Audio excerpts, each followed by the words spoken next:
Abigail was woken up by her grandchildren. Every morning, Gwen and Ben fought a battle for the right to be the first to reach the bathroom. Their running around the apartment was always accompanied by screams. At first, the old woman could not get used to their morning antics. But after a year of living in the same apartment with her son's family, she learned not to pay attention to her grandchildren's noisy battles. Noticing that Grandma had woken up, the children greeted her noisily. "Grandma, good morning. Are you awake yet, Grandma? Tell Ben that he has become cheeky." The girls must give in, and he always rushes forward. "Because you will stay in the bathroom for half an hour, and then I won't be able to have breakfast normally." The boys' squabble was stopped by the daughter-in-law with an authoritative shout. Why do they shout so much in the morning? They woke up Grandma. The resourceful Gwen answered her mother. "Of course, we woke up Grandma because it is not comfortable for her to sleep here. Let her live in our room. It's cold and there are constant drafts here." The girl raised this issue several times, which annoyed Sarah very much. "It's none of your business. We don't have the possibility to assign a room to each one." And the grandmother chose the entrance herself. "Come on, beat her and have breakfast." Abigail understood the routine of the house well. She knew that the daughter-in-law would feed the children first and then invite her to the table. When the woman moved here permanently, she used to eat with her grandchildren.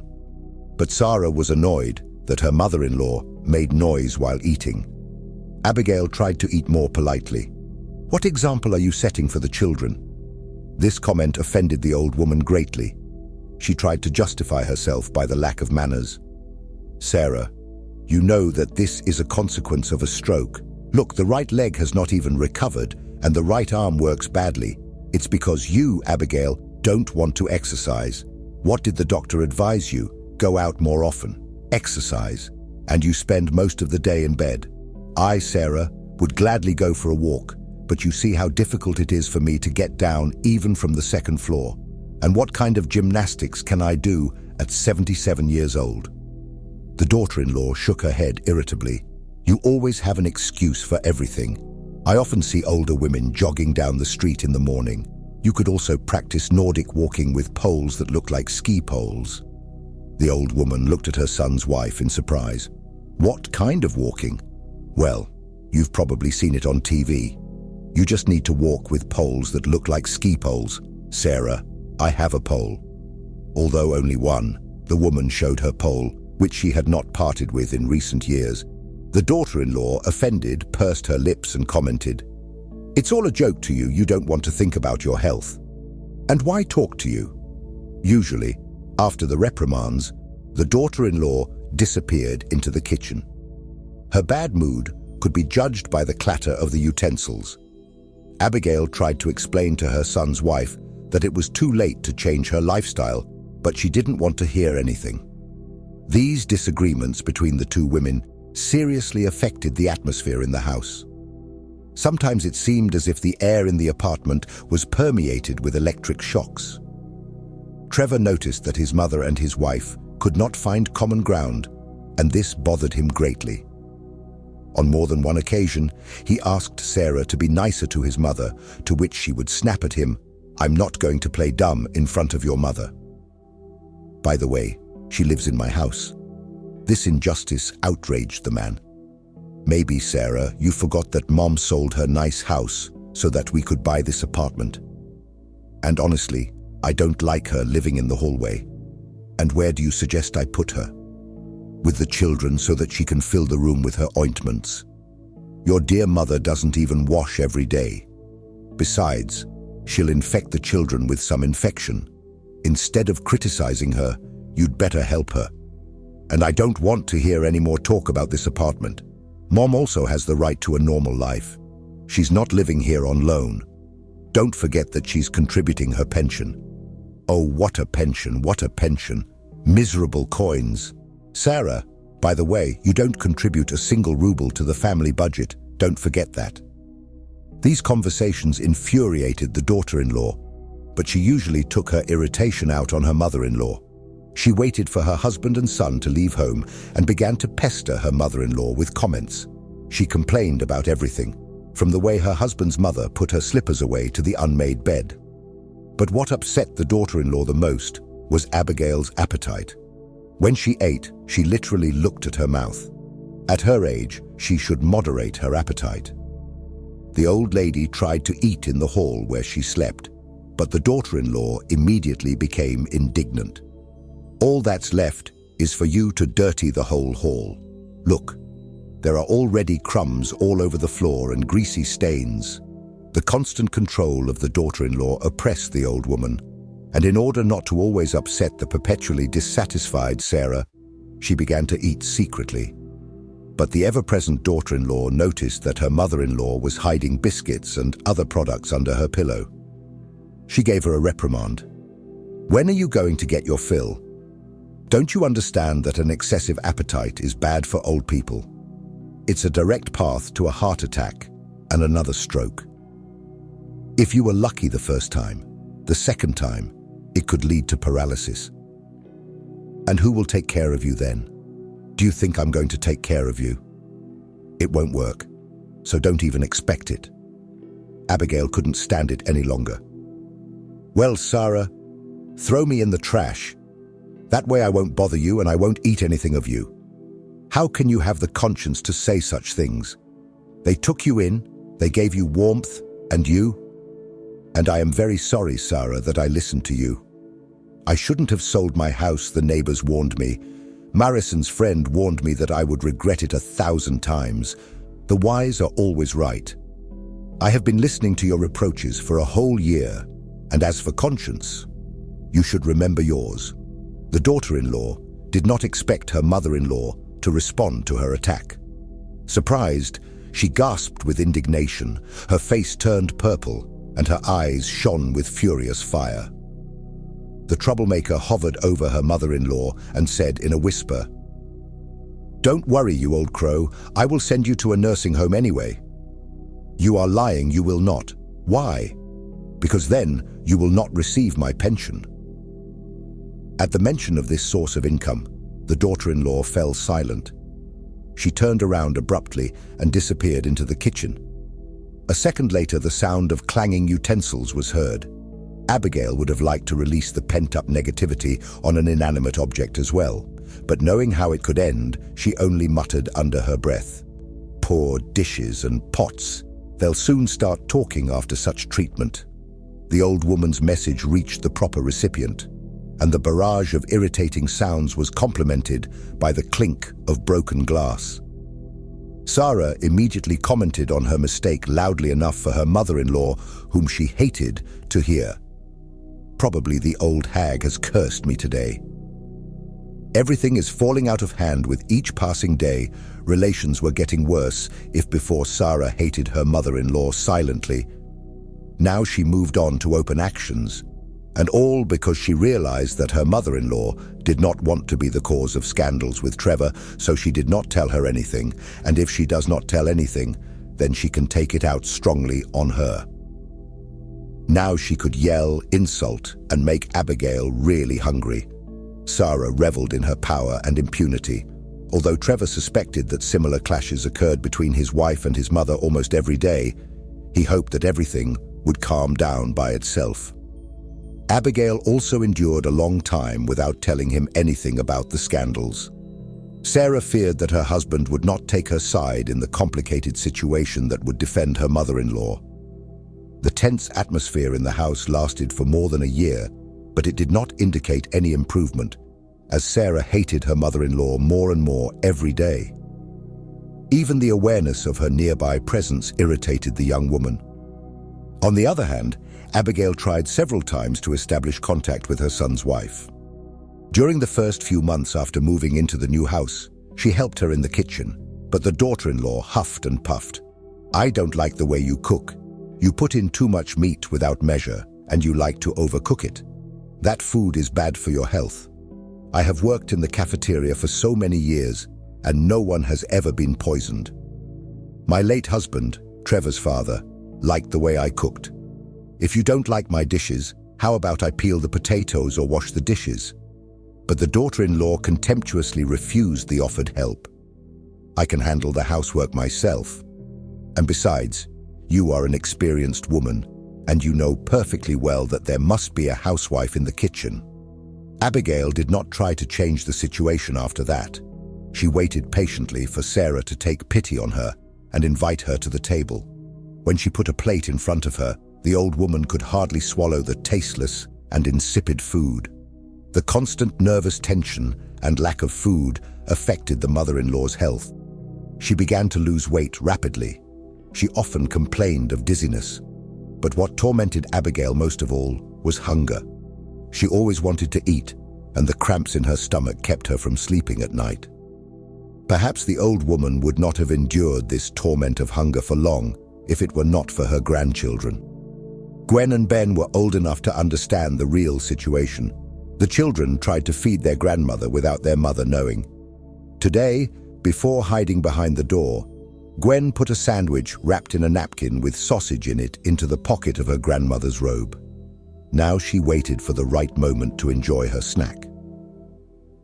Sarah went back and forth from the kitchen to the bedroom like a well-oiled machine.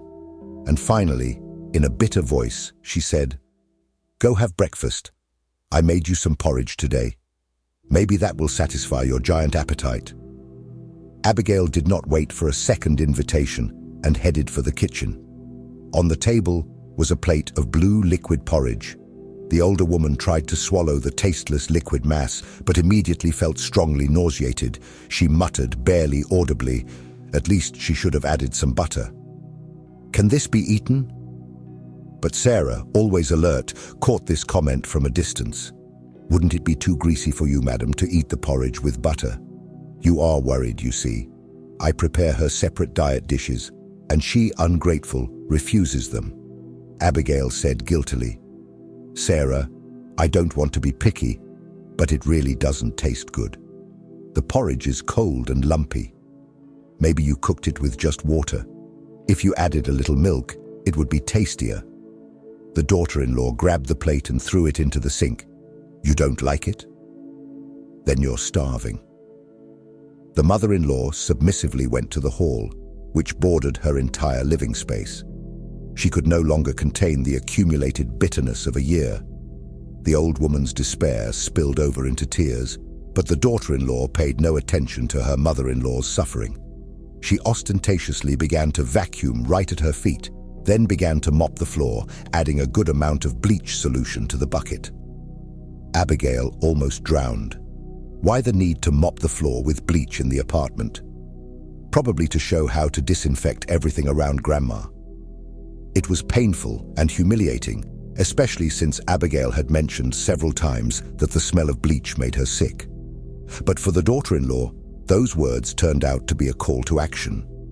If in other rooms she cleaned the floor, adding something that smelled nice to the water in the hall where Abigail lived, it was bleach, and in large quantities.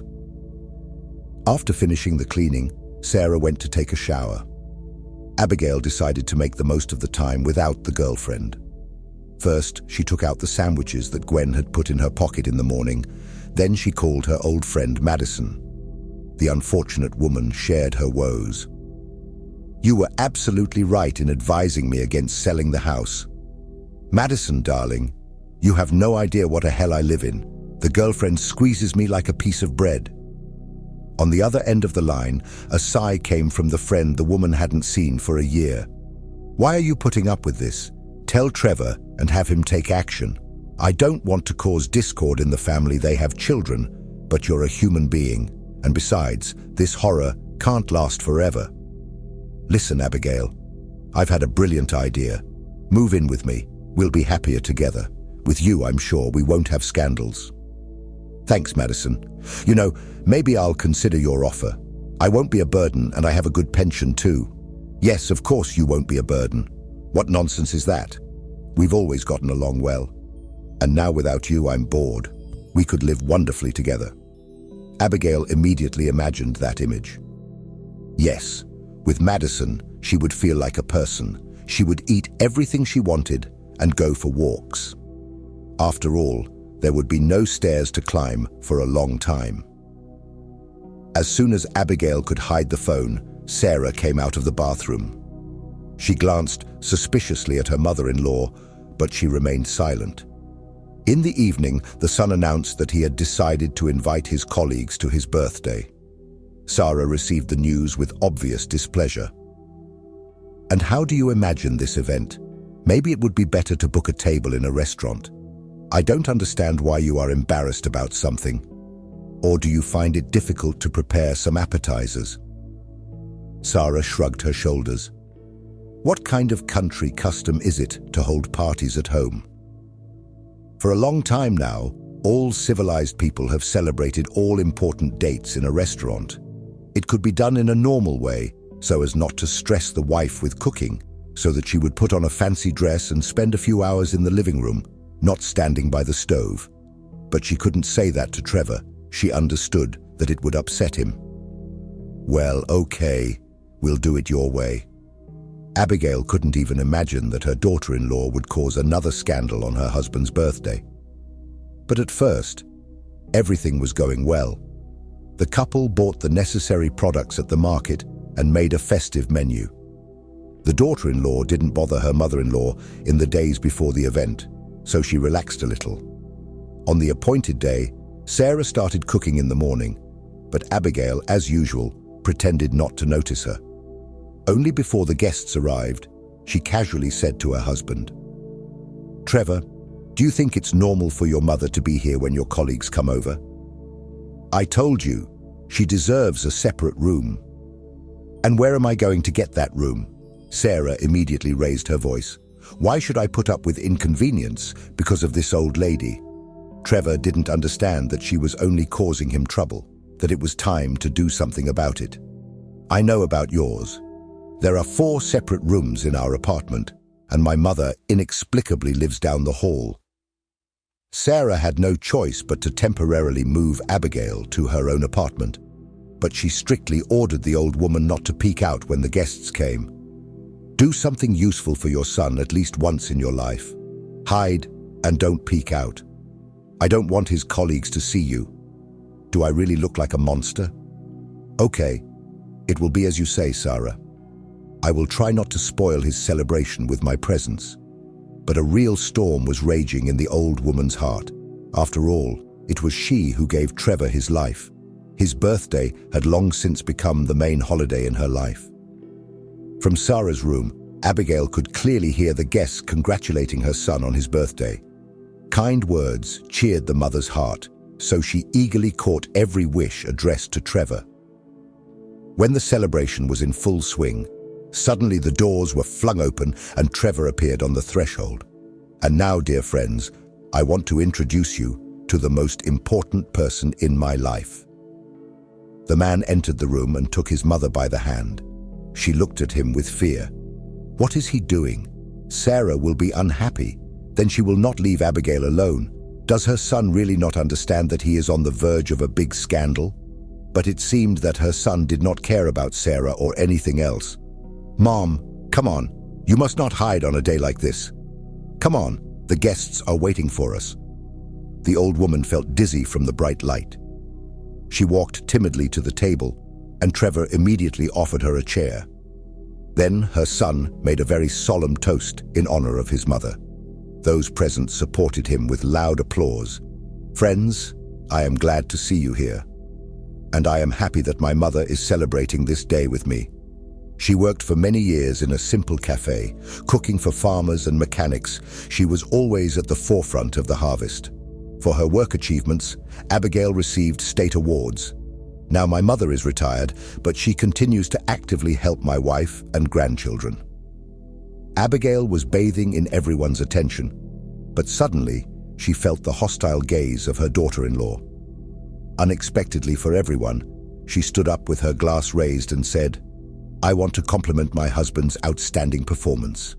He talked a lot about his mother, but forgot to say that prosperity at home is my merit. It is I who have to maintain comfort and cleanliness, and it is very difficult when there is a person of that age in the house." Trevor, confused, tried to turn everything into a joke. "My women always create a cozy atmosphere in the apartment, so today, all of them, both of them, are my mother. They deserve the most sincere words." But Sarah was clearly ready for a scandal. She wanted to say something else. But Abigail, unexpectedly for everyone, began to sing a popular song. Her deep voice touched everyone present with its sincerity, and many joined in with the familiar motif. Seeing that no one was paying attention to her, Sarah ostentatiously left the table. After a minute, a knock was heard at the front door, but her departure did not spoil the festive atmosphere. Abigail took the reins of table management into her experienced hands and gladly helped Gwen. After the guests left, grandmother and granddaughter quickly cleared the table and washed the dishes. Trevor, watching the coordinated work, suddenly commented, "I have always dreamed, Mom, that everything in my house would be good. Today you have given us a real celebration. Thanks to you, and also thanks to Gwen. They are the best for me." The man hugged his daughter and his mother. Always, everything was good and peaceful. But the idyllic scene did not last long. What a touching scene. Nobody noticed Sarah's return. She began to walk around the kitchen, moving the dishes. Trevor, in a firm voice, said to his wife, "Stop the hysterics and don't ruin our mood." "And my mood doesn't matter in this house? I sat at the table like a fool while your mother was in the spotlight."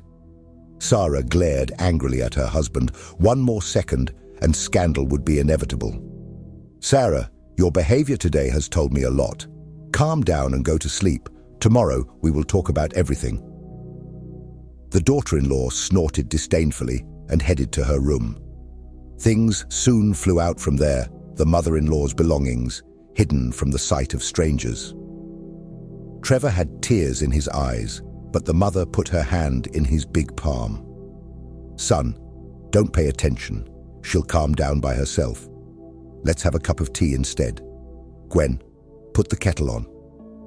The girl complied with her grandmother's request and also sat down at the free table. She felt terribly uncomfortable because of her mother's behavior. She felt sorry for her grandmother and also for her dad. Now she was like between two fires. On the one hand, her mother, who was doing everything to get rid of her grandmother, and on the other hand, her grandmother, who submissively accepted everything, but she had to be defended. Abigail began the conversation in a hesitant manner, for which she had been preparing herself over the past few days. "Trevor, I see that my presence is causing discord in your family. That is why I have decided to move in." The son was stunned by his mother's unexpected statement, although it was to be expected. He, his own son, had done nothing to make his mother feel comfortable and well in their home. They had allowed Sarah to install the mother in the hall, as if she was some kind of dog. "Where are you moving to, Mom? They sold your house, and you have every right to your square footage in this apartment." "Son, it's hard for me here. I'm tired. I want to rest. Madison, you know her well, offered me to live with her. I accepted. I'll pack my things, and you can take me. Two old ladies will do well together, and everything will be settled between you and Sarah." Trevor stood up and walked around the kitchen. How could he allow something like that? The most beloved person in the world was suffering, and Trevor didn't notice.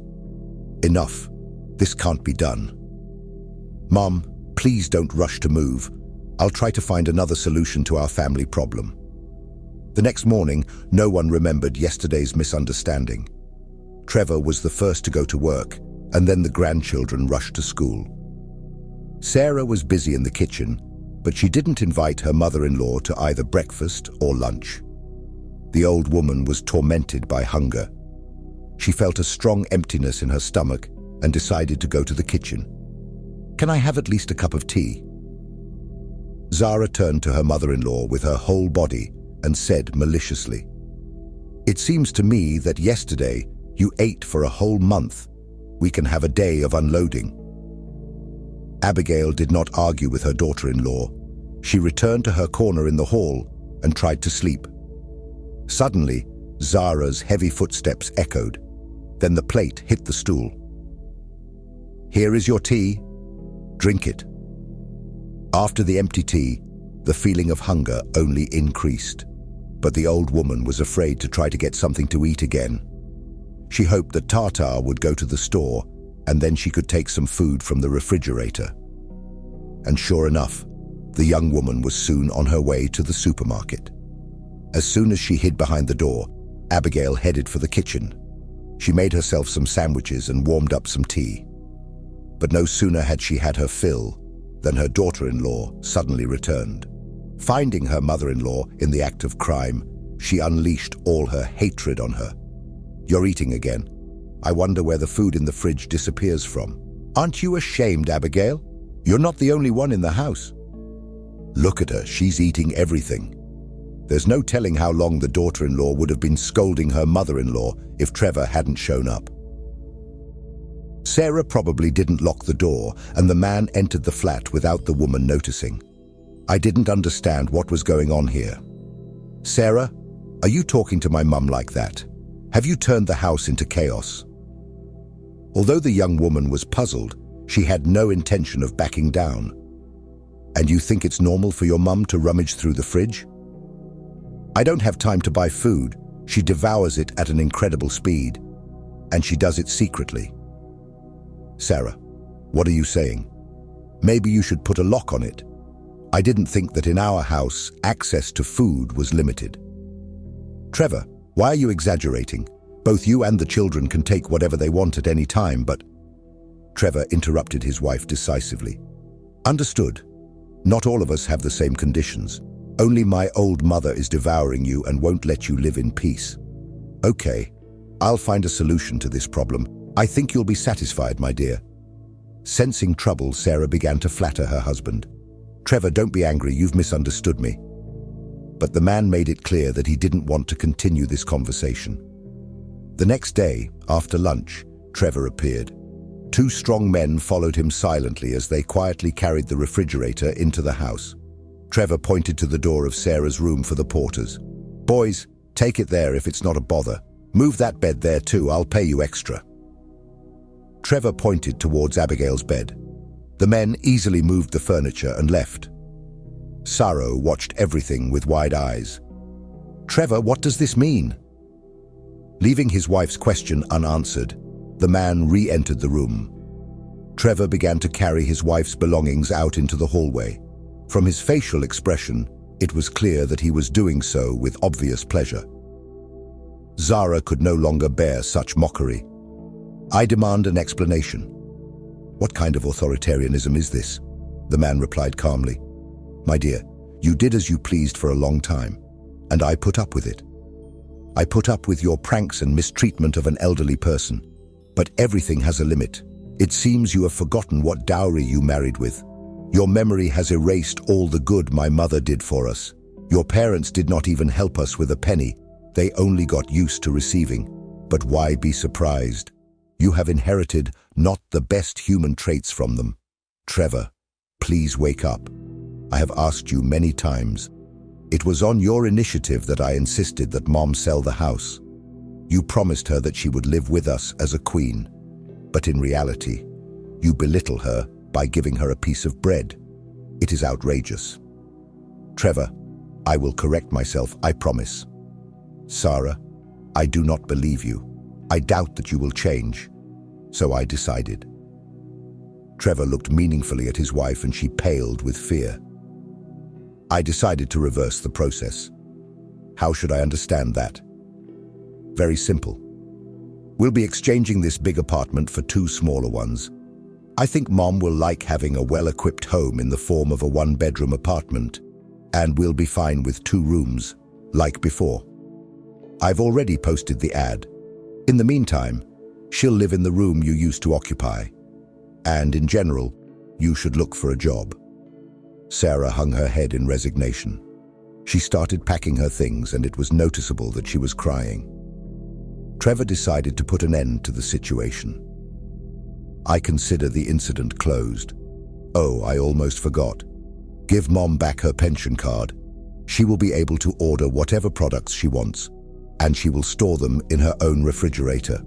I hope that all parties will be satisfied with the solution to this problem. Amazingly, Trevor really managed to change the situation. Abigail settled comfortably in her daughter-in-law's old room, bought a small TV and could watch her favorite programs at any time. Her grandchildren spent the evenings in their grandmother's room, and only Zara sat alone in the kitchen, waiting for her husband to come home from work. Thanks to her son's decision, Abigail regained self-confidence.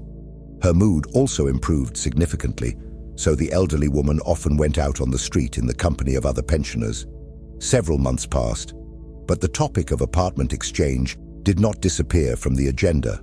Almost every day, interested people came to her apartment. After such visits, Sarah cried, and this was evident from her red eyes. One day, Abigail asked her son, "Trevor, do you really want to change this apartment?" "Yes, Mom. What else can we do if my women can't live under the same roof? But there's so much room for the kids here, they have a big room. Sometimes you have to sacrifice something, but I don't want to sacrifice your health and peace of mind on the altar of my family's happiness." She's gone. A few weeks yet. One night, there was a knock at the door of his apartment. When Trevor opened it, he was greeted by cheerful Marison. His mother's friend looked youthful in her elegant curly fur coat and a mohair hat tilted coquettishly to one side. "Weren't you expecting company?" "Well, here I am," Marison said without any hesitation. She hung up her coat and took off her boots. "Trevor, where's my best friend? Come on in. She's in Mum's room." "Oh, that's great. Abigail even has her own room. And where's your wife?" She felt a little sick. "She's resting." "I understand." "Well, we'll set the table ourselves." I stopped by the store and picked up a few things. Madison started pulling bags and boxes out of her seemingly endless purse.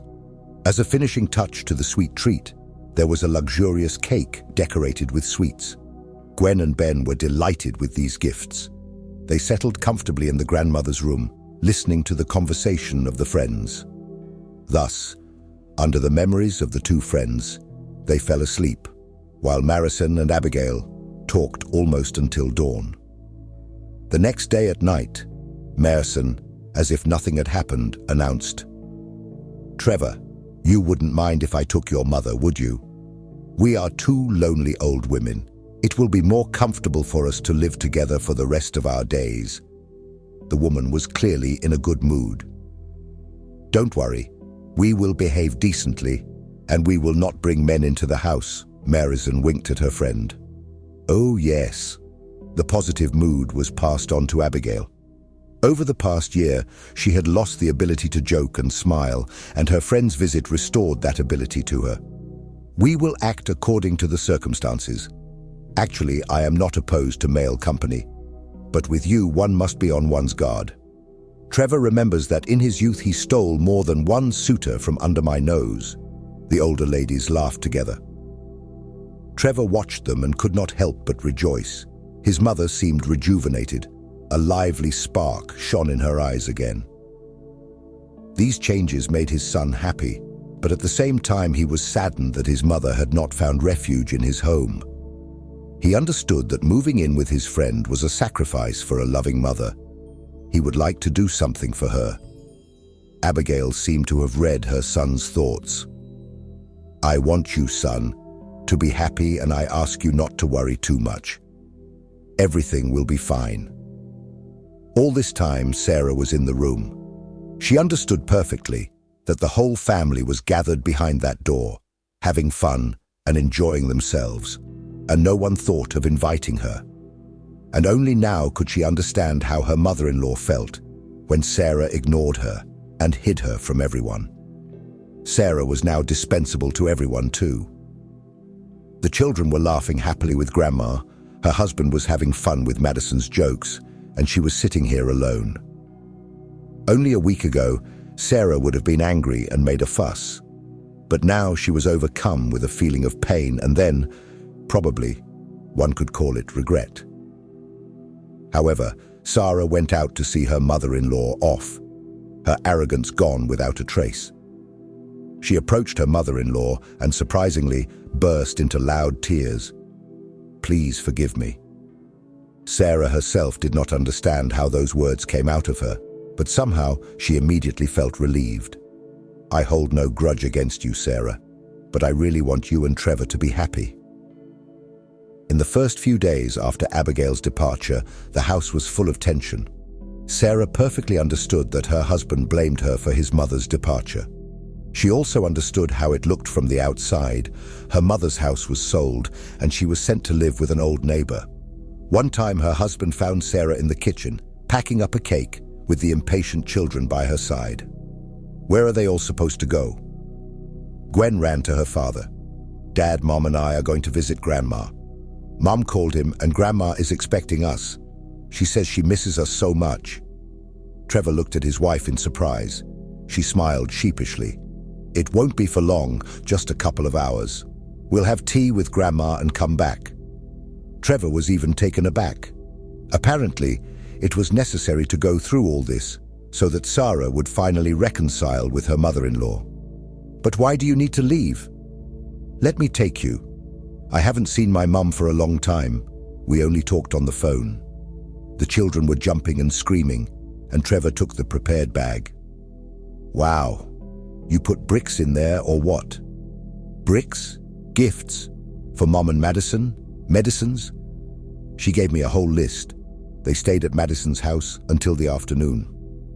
The children were running around the street, and Trevor suddenly realized that everything was wrong. How is it possible to live in the city and not have a little house like that? He already had some money saved, and a crazy idea crept into his head. He returned to the table. "And Madison, is there a house for sale around here? It doesn't have to be very big, but cozy." The woman looked at him slyly and smiled. "Looks like you'll be having a housewarming party soon, Abigail."